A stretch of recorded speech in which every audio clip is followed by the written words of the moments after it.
Hello, my name is Bomboy8. I am a content creator on Twitch and YouTube. I've been playing Alchemy Stars pretty much since launch, and this is my first take on a guide video to help support new people who are entering the community and are trying to play Alchemy Stars and answer some common questions. Specifically, this video's topic will be building teams using the more or less accepted standard template in Alchemy Stars. So what is the standard template? The standard template in Alchemy Stars is simply 1 DPS, 2 converters, 2 flex spots. We're going to start with the role of the captain in your team. The captain is your main damage dealing unit generally. This will either be the same color as the rest of the team, which is called a non-color captain, or a different color from the rest of your team, which is an off-color captain. On-color captains have the advantage of letting you focus in on dealing one type of damage. If I'm trying to counter a thunder boss, this is the best way to maximize my damage. As far as story content and other situations where there's a large variety of enemies with different attributes, different elements, using an off-color captain, now I have a forest team with a water captain, which means I can deal with fire and thunder both effectively. It's important to remember that your team is combined into 1 health total, 1 defense total, but your captain's element is what affects where your team is placed on the counter wheel. In addition to choosing the element, if it's on color or off color, of your captain, you'll also want to decide if they are going to be a detonator or a sniper. Detonators, such as Hero, come with abilities that are kind of considered the melee of Alchemy Stars. These are chain combo attack patterns that deal damage in a proximity around them to all tiles in that proximity. If an enemy takes up 4 tiles and 3 of those tiles intersect with Hero's chain combo, she will deal each instance of this attack. She'll deal it once to each tile, effectively tripling the damage output. Because of this, detonators are generally more useful than snipers, which are the other kind of damage dealer. Most stages have at least 1 or 2 larger boss of some kind, and so detonators have more value there. The advantage to a sniper, such as Paloma, generally they attack the nearest enemies. Sometimes this might be limited by a range of some kind, maybe 2 clusters, but they don't need to be in proximity to the enemy to attack them. This is good for chasing down units who like to run from you as opposed to towards you, such as spike pests and healers. Snipers can be more useful in single tile fights if they would deal more damage than a detonator in those fights, but generally detonators are more useful. Do note that some units listed as snipers, such as Schwartz, while Schwartz might have an active skill that is very much like a sniper, his chain combo is actually that of a detonator. I would generally refer to this unit as a hybrid unit. Another hybrid example is Floor. Floor has a chain combo that does target the nearest 2 enemies. However, it also deals splash damage to the tiles around that enemy. So while it is not as much as a dedicated detonator, it is a bit of extra damage to multi-tile enemies. Your captain does not always need to be the strongest unit on your team. It needs to be the unit that you want to attack the most often. An example of where you might use one of your weaker damage dealers as a captain would be Odie, if you were going for a poison build, because Odie's equipment skill allows her to attack diagonally and have each normal attack have a chance of dealing poison. If you're going for a poison build, you want her dealing normal attacks as often as possible to maintain the poison. And so having her in the captain's spot so that she can attack every turn, regardless of the tiles that your team crosses over, is very important to using her effectively. Another example of this is Tessa, whose equipment skill allows her to accrue Tessa marks to deal more damage after she does her active skill. These marks increase whenever Tessa or a Thunder Orion uses an active skill, but they also increase every time she uses a chain combo. And so getting her chain combo to activate every turn can be very useful if you're trying to build around her. The next stage is choosing our converters. The converters are who really decide the color of your team. You generally want to have 2 converters on your team at a minimum. There are many kinds of converters. The strongest ones, debatably, would be your preempt converters, such as Nikinas, whose active skill allows her to convert the 4 nearest red or yellow tiles to green. This is, regardless of the breakthroughs, this is always available as a preemptive strike, which is very useful for setting up initial attacks, and is on a relatively low cooldown, so you'll have access to it often. The trade-off is her stats in general tend to be much weaker than other classifications of units that are more focused around dealing damage. Every element has a 6-star and a 5-star version of their preempt converter. Pact is the forest 5-star version, and she converts the nearest 4, it says 5 here because I have her breakthroughs maxed out. She converts the 4 nearest red tiles to green tiles. Note where Nikinas was red and yellow, Pact is only red. This is generally a pattern with the pairs of preempt converters in each element. They will have, the 6-star will be able to convert 2, the 5-star will be able to convert 1 color, and generally there's 1 color they won't be able to do. Here they won't be able to touch blue tiles. The exception to this rule is Fire, who have Icy and Faust. Faust does yellow tiles, and Icy does blue and green, meaning they can convert a whole area around you and set up very large chain combos. The other kind of core converter that we can rely on for team building are called cross converters, like Scare. Scare has the ability, and again, I have high breakthroughs on Scare, so normally this would start off as not preemptive strike and with a cooldown of 5.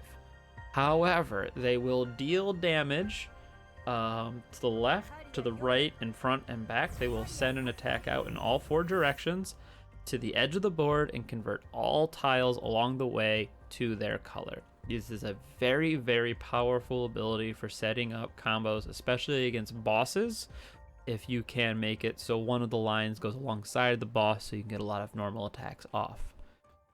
I would say more than any other unit in the game, cross converters are very reliant on their breakthroughs to increase their efficiency.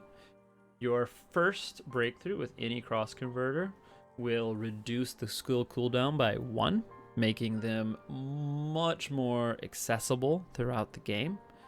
And your final breakthrough with each will cause the active skill to become a preemptive strike, allowing you to set up large initial burst damage turns and overcome some of the more difficult challenges later in the game. The breakthroughs on preempt converters can also be helpful. The first one will always give you an extra ability on your active skill, where if you wait 1 turn to use it, it will increase the tile converting count by 1. This can be really helpful for setting up specific combos. It can also give you some value if you need to wait for your DPS cooldown to finish before you can use your converter. It gives you a little value out of that skipped turn. Their final one will always increase the total amount by 1. So on my pact, normally she would do 4. She does 5 now because of the final breakthrough, and she'll do an additional 6th tile if her active skill was available last turn, but I chose not to use it. Some converters are a little more unique. They tend to have less reliable conversion abilities, but have a little better stats to make up for it. For example, Gabriel is a 6-star converter. Instead of doing something as reliable as a local conversion or a line conversion, Gabriel will take the whole board. You choose a color, blue, red, or yellow, and she will turn all of that color randomly into one of the other 3 colors available. So there's a lot of variation between this. You can basically remove 1 color from the board, increasing your likelihood of having green tiles, but not necessarily. This is a reset, and so it does allow you to clear effect, but generally you're not going to want to run her as one of your 2 key converters because she's not very reliable. There are also more budget-friendly converters, such as Pasolo or Miss Blanc, who are 4 stars. Their conversion abilities don't have the same impact that their 5 and 6-star cousins have, but they can still provide pretty good conversion ability. Special mention, while we're in this part of the video, to Tiny One for being probably the best budget converter in the game. Unfortunately, she only converts for fire, but as a 3-star with a relatively low cooldown, 2, it's not great. She can convert 1 traversable tile into a red prism tile. Prism tiles, when you go through them, whatever direction you go through them, 2 tiles continuing in that direction will be transformed into tiles matching the prism's color. So she can essentially convert a short line of 3 tiles to red if you can set it up right. Our last 2 slots are our flex spots. This is where we have the most room for our own expression, our own unique ways of tackling the challenges that the game throws our way. There's 3 categories of units you can put here. You can either put a 2nd DPS, a 3rd converter, or a utility unit. Examples of utility units include healers, like Yuria, who can heal, who have a combo and an active skill that provide large, consistent healing to the team, and can help you overcome unavoidable damage, if that's one of the mechanics, or just help you stay at a comfortable life total if you're not in a rush to DPS down a target. They can include teleporters, such as Narxel, who every 3 rounds can allow you to teleport to any location and help you set up combos from that point. They can also include double chainers, like Louise, whose active skill allows all Forest Aurorian's chain combo skills to be activated twice this round. The 2nd chain combo will only deal 85% of Louise's attack. This is a very standard ability for 3 of the elements. Thunder does not yet have a chain combo doubler. These units can be very powerful for setting up burst turns. However, they are another unit that is breakthrough dependent, once again making it preemptive and reducing the cooldown by 1 to make it more accessible. There's a lot of choice to be made in your flex units. Too much to really go too in depth with here for an overview video. But what we can talk about are a couple example team comps and why you would put these units together. A good starting example here, I have Hero, Scare, Nikinas, Louise, Arya. This is a very good burst detonator anti-boss team. Scare and Nikinas both give lots of conversion. Arya can set up large detonation turns. She needs some time to build back up to get to that point again. And Hero provides consistent damage while Luis doubles everyone's attacks. Everyone here is a preempt ability, so right off the bat I can use Scare's ability to create a bunch of green tiles. Nikinas is to make more green tiles around that cross. Luis to double all the forest attacks. And Arya to increase her damage this turn, releasing the combo and doing a lot of damage in the process. An alternative team using this same base shell, we might have an off-color captain like Fleur, and then a second DPS like Mythos if we want to deal a lot of damage consistently to a single tile. These two units are both really good at it. And we have Yuria here for a little extra healing and some extra survival. This would be a really good team in a arena situation where you're fighting other Aurorians, because they only take up one tile and they can deal a lot of damage back. Finally, for some variety here, we have a 3 converter team with Klecken, Theriel, Carleen, all providing extra conversion. And we have Phylishai here for some healing and some extra teleporting. Very good unit. And Regal just to dump a lot of damage into a localized area. This would be a very good team for maybe a Soul Morph fight where there's a lot of enemy conversion that you need to counter and that you want to hit a large multi-target boss. You want to have your hardest hitting unit beside your captain in the last spot.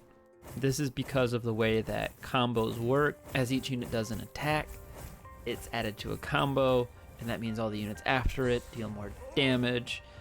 And so you want to have a hard hitter in the final spot to make the most use of that combo damage.